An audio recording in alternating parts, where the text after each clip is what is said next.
하루에도 수백 개씩 쏟아지는 경제 뉴스들. 복잡하고 재미없고 깊이가 없어서 실망하셨습니까? 복잡한 건 쉽게, 쉬운 건 재밌게. 재미있는 건 깊게 전해드립니다. 뉴스는 이해다. 언더스탠딩. 유튜브에서 언더스탠딩을 검색하세요. 좋아요 안 누른 당신 부끄럽군요. 구독 누르세요. 예, 장순환 기자 어서 오십시오. 네, 안녕하세요. 네, 네. 왠지 기운이 넘치는데 오랜만에 나오셔가지고. 오늘은 어. 취재가 어. 완벽한 모양입니다. 뭐든지 물어봤지. 네. 네. 미국 얘기. 미국의 휘발유 가격도 오르겠죠? 당연히 원유 가격 오르니까. 그렇죠. 네.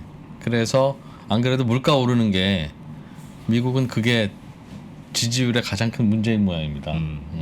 물가 오르는데 또 인기 있는 정부가 있을 리가 뭐 없겠죠. 그렇긴 하죠. 예. 예. 그래서 유류세 인하를 민주당이 추진한다. 지지도 때문에 그런 이야기. 그렇죠? 네, 그렇습니다. 예. 예.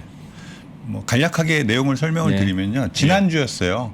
미국의 이제 뉴햄프셔 지역의 이제 상원의원인 네. 매기 핫산 그리고 막 켈리가 네. 이제 법안을 하나 발의했는데 지금 미국에서도 휘발유에 붙는 그 유류세가 있거든요. 예. 연방 유류세가 있고 주별로 붙는 세금이 있는데 거기에 이제 연방 유류세를 한시적으로 좀 낮춰주자 이런 내용을 담은 이제 법안이 이제 발의가 됐습니다. 그 이제 그 그림 하나만 먼저 보여주시겠어요? 예. 그림. 예, 이제 이게 미국의 이제 그 유류세인데요. 네. 이제 아 이건 세금이에요. 예. 저기 가솔린이 휘발유고 디젤이 경유입니다. 그건 우리도 알아요. 그 정도는. 그래서 그 그래프에 보시면 한 네. 그 이제 전체적으로 전체 그 주 세금이 한 38센트 정도 되고요. 거기에 예. 이제 한 18센트 정도가 연방 유류세인데 그게 붙어서 총 이제 한 57센트 정도의 세금이 붙습니다. 미국 이제 지금 휘발유 가격이 갤런당 한 3.5달러 정도 되거든요. 네. 그러니까 한 전체 유류 가격의 한 15% 정도가 이제 세금이다. 세금이고 그 중에서 한 18센트 정도 그 네. 연방 유류세를 이제 한시적으로 면제해 준다. 우리 돈으로 치면 한 220원 정도 되거든요. 그러니까 뭐 사실 우리나라 같은 경우 유류세가 상당히 비중이 크잖아요. 지금 한 1,800원 중에서 한 800원 정도가 이제 세금인데 예. 그러면 한 40%가 넘을 거예요. 예. 근데 이제 미국 같은 경우에는 세금 비중은 상당히 낮은 편인데 그 중에서 일부인 연방 유류세를 이번에 더 좀 깎아주겠다 하는 법안이 지금 상정이 된 겁니다. 얼마 안 되는군요.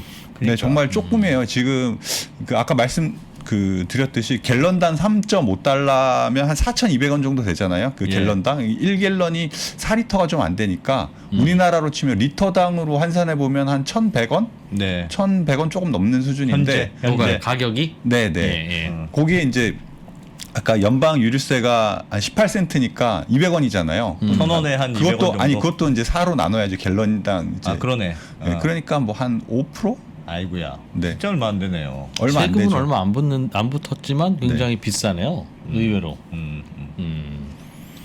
그렇죠. 알겠습니다. 그러니까 예. 뭐 리터당 치면 1,100원. 근데 미국은 제가 미국에서 기름을 넣어보진 않았는데 미국 사람들 사실 기름 가격이 생활과 직결되잖아요. 차가 네. 없으면 뭐 생활이 안 되니까. 예. 그래서 휘발유 가격이 매우 예민하고 또 휘발유 가격이 낮게 유지됐는데 이제 말씀하신 대로 국제 유가가 상당히 많이 오르면서 미국의 예. 지금 휘발유 가격도 많이 올랐어요.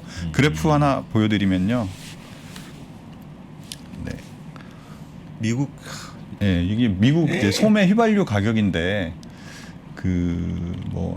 와 계속 많이 올랐네요, 그러니까 진짜. 지금 2020년 7월 네. 뭐 그때부터 이제 시작해서 2021년부터 본격적으로 많이 올랐거든요. 그 휘발유 가격이 그래서 한 1년 전보다 거의 한 20% 정도 이상 올랐으니까 뭐 미국 미국의 이제 시민들은 예. 그 휘발유 가격에 따른 물가 상승을 상당히 많이 느끼고 있을 겁니다. 거의 2배 정도 오른 느낌이겠네요. 가격으로 보니까. 네,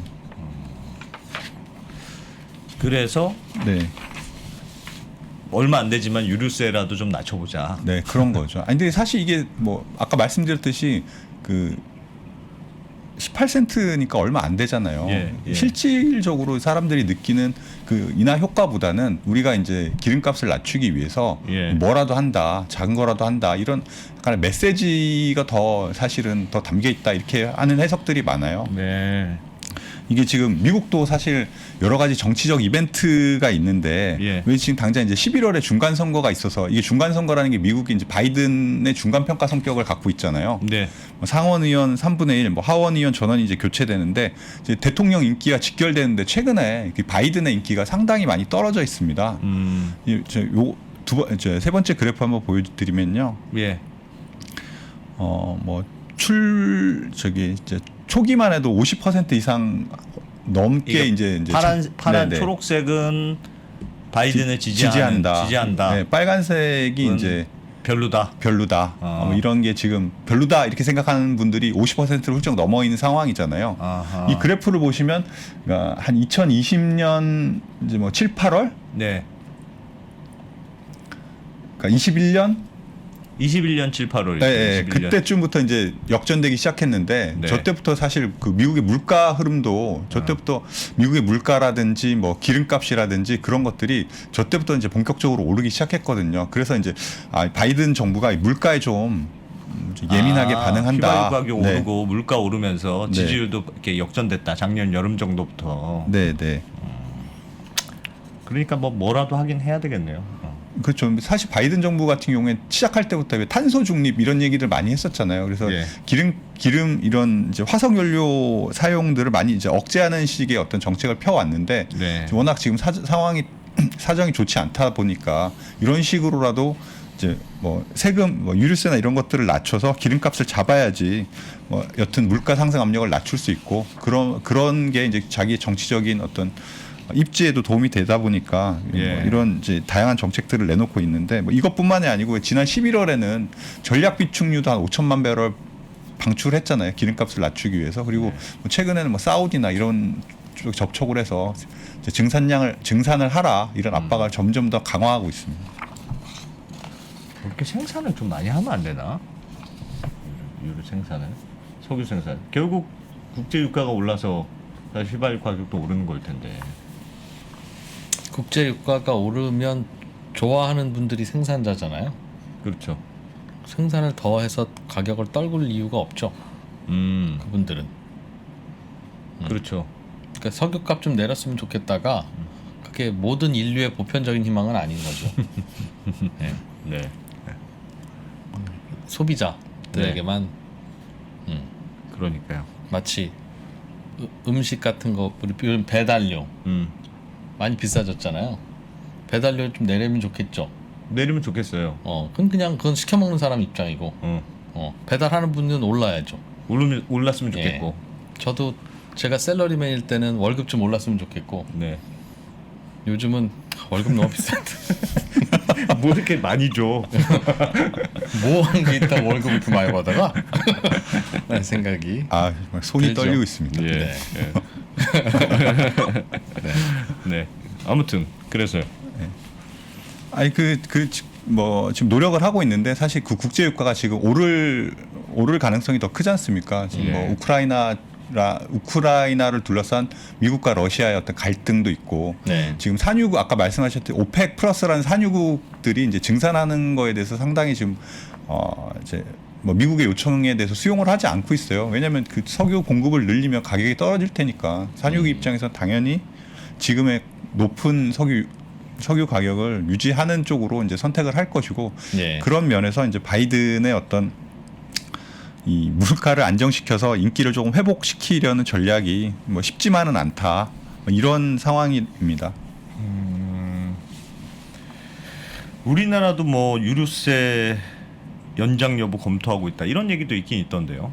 우리나라도 작년 11월에 유류세 한번 낮췄잖아요. 네. 그 당시에는 뭐 파격적이라고 했는데 한 20% 낮췄어요. 당시 휘발유가 한 1,800원대였는데 1,600원대로 한 160원 정도 낮췄거든요. 예. 근데 이게 지금 국제 유가가 워낙 많이 오르다 보니까 이게 이제 유류세 인하 효과가 거의 이제 끝나가고 있는데 여기 잠깐 그래프를 하나 보여드리면요. 그때 이제 당시 11월쯤에 이제 가격이 리터당 한 1,835원 정도 했거든요. 예. 또 오늘 기준으로 서울의 휘발유 가격이 거의 1,800원에 육박했어요. 그러니까 이제 유류세 인하 효과가 거의 이제 사라졌고 국제 유가가 더 오르면 이 효과가 이제 거의 이제 없어질 텐데 그래서 정부에서도 이제 이게 4월 30일 날 끝나거든요. 유류세 이제 한시 인하 조치가 네. 그 조치를 그 국제 유가 상황을 봐가면서 한 번 더 연장할지 여부를 검토하겠다. 이런데 뭐 입법 예고나 국무회의 의결 뭐 이런 절차가 필요하니까 아마 다음 달 말쯤에 그 연장 여부를 결정을 하게 결정한다. 네. 요즘 물가에 우리나라도 되게 예민해가지고 아 물가요? 대선 이후라서 괜찮을라나 모르겠네. 저는 우리나라 그러니까 이게 국민들의 이해도 내지는 뭐 여러 가지에 따라 좀 다른데 예. 미국은 집값 오른다고 그걸 뭐 대통령이 뭐 어떻게 하라고 하지는 않는 것 같고 집값이 오르면 당연히 집을 더 지어야지 얼른 그러고 그냥 많은 것 같아요. 아니면 집이나 사러 가볼까 뭐 이런 예. 생각하든가. 반면 물가가 오르면 이 대통령 뭐 하는 건지 이렇게 생각하는 거죠. 예. 물가에 굉장히 예민한 거. 아까 네. 그 그래프도 거의 연동하는 것 같던데. 뭐 정책을 뭘 잘못 건드린 게 아니라면 집값이나 물가나 그 대통령 탓은 아닌 가능성이 높은데 근데 우리는 또 반대죠. 우리는 그냥 누군가 탓을 해야 되는데 네, 뭐 누굴 탓했습니까? 물가는 뭐 오르면 그게 뭐 오페크 탓이든 뭐 경제 네. 탓이든 그냥 그런 것보다 하는 건데 집값이 오르면 그거는 이제 우리는 대통령 탓이고 투기꾼 탓이고 네. 그렇죠. 나라마다 좀 다르죠. 알겠습니다. 네.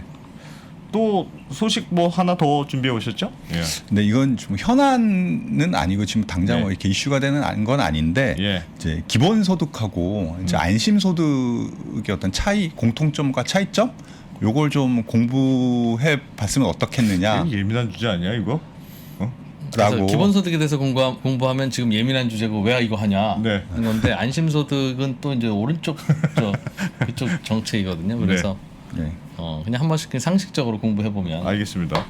기본소득이라는 거 하는 게 그냥 일을 안 해도 주는 소득이잖아요. 네. 안심소득은 뭐예요? 안심소득은 제가 알기로는 기본소득은 나쁘다라고 어. 하면서 안심소득이 대안이다. 어. 라고 아마 그 오세훈 서울시장이 예, 얘기했던 예. 건가 아마 그렇죠? 네, 네. 거기까지만 제가 알고 있습니다. 네, 그래프를 보면서 얘기하는 게 더 나을 것 같은데요. 네. 뭐 말씀하셨듯이 저쪽 오른쪽 기본소득은 이제 이재명 이제 민주당 대통령 후보가 계속 주장해 왔던 거고, 네. 그러니까 안심소득은 뭐 기본소득에 반해서 이제 오세훈 시장이 이제 작년에 이제 취임하면서 이제 강하게 이제 주장을 했던 건데, 네. 기본소득은 이제 뭐 기본적으로 조건 없이 일정한 돈을 모든 국민들에게 지급한다. 이게 컨셉인 거죠. 그러니까 일인당, 네, 일인당. 1인당 개인을 대상으로 이제 매달 뭐 예를 들자면 매달 50만 원씩 준다. 예. 이건 뭐 소득과 상관없고 보편 지급하는 게 가장 큰 특징입니다. 반면에 이제 안심소득은 조금 개념이 뭐 비슷하면서도 다른데요. 예. 안심소득은 이제 일정한 소득이 일정하게 미치지 못할 경우에 이제 차액만큼 준다는데 이거는 이제 대상이 개인이 아니고 가구입니다. 예를 들어서 저소득층 가구에 준다. 네, 네. 안심소득은. 뭐 중위소득을 기준으로 이제 그런 얘기들을 많이 얘기하고 있는데 그 재작년 기준으로 이제 우리나라 중위소득이 한 1인당 480 그러니까 가구로 하면 한 6천만 원이 조금 안 돼요. 예. 서울시 이제 오세훈 시장의 이제 컨셉은 그 6천만 원 연소득이 6천만 원이 안 되는 가구를 이제 대상으로 해서 예. 6천만 원보다 좀 부족한 부분의 절반 정도를 채워주겠다 이런 개념입니다. 예를 들어서 저희 집 연봉이 3천만 원이다 네. 이렇게 생각하면 이제 6천만 원보다는 3천만 원 정도 부족하잖아요. 예. 그 차익 아, 3천만 차액을 원의 보전해- 절반 정도 그러니까 보전해 1,500만 준다. 원 정도를 세금으로 메워서 이제 소득 격차를 줄이겠다라는 게 이제 기본 컨셉입니다. 그게 안심소득이고. 네. 알겠습니다. 네. 궁금한 건 좀 있는데 이제 자꾸 심화학습하는 분위기는 아니죠 지금. 아니 물어보세요. 그래도. 네. 아닙니다. 저도 뭐 그 다음은요. 근데 이게 이제 사실은 그 뭐 조금 뭐 공통점이라고 하면은 사실 그런 거잖아요. 네. 이게 어쨌건 이제 소득의 어떤 소득 격차를 줄이기 위한 뭐 대안들인 거고. 예. 뭐 둘 다 그런 컨셉이긴 어쨌건 하죠. 지원하는 건데 이게 기본소득이라는 건 이제 일종의 이제 그 지원금을 먼저 주고 나중에 네. 이제 월급으로 가세하는 거고 소득을 먼저 지급하고 네. 재원을 지급하고 나중에 이제 뭐 그거에 플러스된 이제 소득을 어쨌건 세금으로 다 환수를 할 거, 그 기본소득이 반영된 총 소득에 이제 세금을 떼갈 거 아니에요. 아 그렇죠. 네. 소득이 늘어나니까 기본소득을 주면 소득이 늘어나니까 나라에서 준 거기에 소득도 세금을 가져가니까. 과세 소득으로 보고 아, 네. 그것 저것도 많이 받았으면 세금 낸다. 네. 네. 그리고 그다음에 이제 기본소득은 이제 처음부터 소득에 따라서 이제 일종의 약간 감액된 기본소득을 이제 지급하느냐, 결국에는 결과적으로는 큰 차이가 없는 지원이라는 걸 보면 그렇게 될 것 같은데. 안심소득은 네. 미리 세금을 떼고 주는 거예요? 그러니까 기준의 부족한 부분을 세금으로 지원하는 거고, 예. 세금 양쪽 다 과세를 합니까? 기본소득은 과세를 하게 되는 거고, 네, 기본소득은 1인당 과세하고. 똑같이 나눠주는 거예요. 그러니까 전 국민 소득이니까 뭐 그건 150만 나중에 원이고. 과세하는 거고. 안심소득은 과세를 안 하게 되는 거죠. 부족분을 주는 그런. 부족해도 과세는 해야죠. 1년에 1,000만 원을 벌면 매우 부족하지만 네. 그래도 세금은 내잖아요. 모르겠어요. 그렇죠. 그렇죠. 뭐 큰 차이는 묻지도 말고 따지지도 말고 국민이면 다 주냐, 네. 아니면 소득이 낮을 때만 주냐, 그 차이인 것 같네요. 예. 비슷하긴 하네요. 컨셉 자체는. 그런데 조금 더 타겟팅해서 주겠다는 게 안심소득인 것 같고, 예. 그러니까 조금 더 평균에 의해서 저소득층을 좀 더 보전해주는 컨셉을 하겠다는 게 안심소득인 것 같고, 기본소득은 이게 쭉 가장 나눠지는 중요한 게 두 가지. 그러니까 대상을 어떻게 보느냐. 기본소득은 다 준다. 예. 안심소득은 일정 기준에 미치지 못하는 특정한 타겟을 골라서 준다. 네. 예. 뭐 그 차이인 것 같고요. 예. 또 하나가 이제 재원 마련이 좀 엇갈리는데, 안심소득 같은 경우에 이 안심소득을 주장하는 측에서는 기본적으로 한 이제 30조 원 정도면 예. 안심소득을 이제 지급하는데 큰 무리가 없다라고 이제 주장을 하고 있고, 기본소득을 주장하는 경우에 이제 기본소득을 이제 한 우리나라 GDP 한 10% 정도 규모로 예. 키워서 하는 게 가장 이상적이다 이렇게 주장을 하고 있고, 그게 이제 1인당 한 30만 원 정도 월.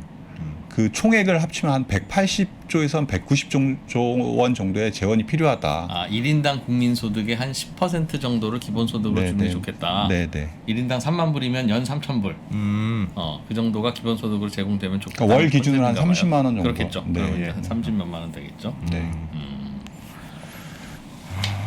알겠습니다. 네. 뭐 그런 차이가 있다. 알아두면 언젠가 쓸모가 있는. 이거는 안심소득은 네. 서울시에서만 지금 하겠다는 거예요? 아니면 하는 거예요? 기본소득도 할지 안 할지 모른대잖아요. 처음에는 한다고 했다가 네, 기본소득이야 그건 뭐 아직은 대선 과정이니까 그냥 물어보겠다는 거지. 국민들 뜻에 따라서 다시 한번 한다고 했으니까 네. 양쪽 다 어차피 확정된 건 아닌데 알겠습니다. 논의됐던 그 차이가 있으니 이번 기회에 한번 배우고 넘어가자. 시간이 네. 좀 있으니. 알겠습니다. 네. 더 뭐 하실 말씀 없으시죠? 왜 이런 걸 안 물어봤냐 뭐 이런 거 없습니까? 알겠습니다. 네. 안심보다는 등심 이런 댓글도 올라왔네요. 네, 백브리핑의 장순환 기자였습니다. 고맙습니다. 고맙습니다. 네, 고맙습니다.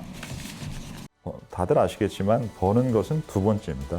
지키는 것이 첫 번째이고, 예전엔 답이 있었으니까 그냥 그대로 하면 되지만 이제는 구조를 스스로 짜셔야 됩니다. 기존의 방식으로 세상을 볼 수가 없어진 겁니다. 약세장에서 더 강해지는 오종태의 특급 솔루션. 주가를 결정하는 8가지 변수.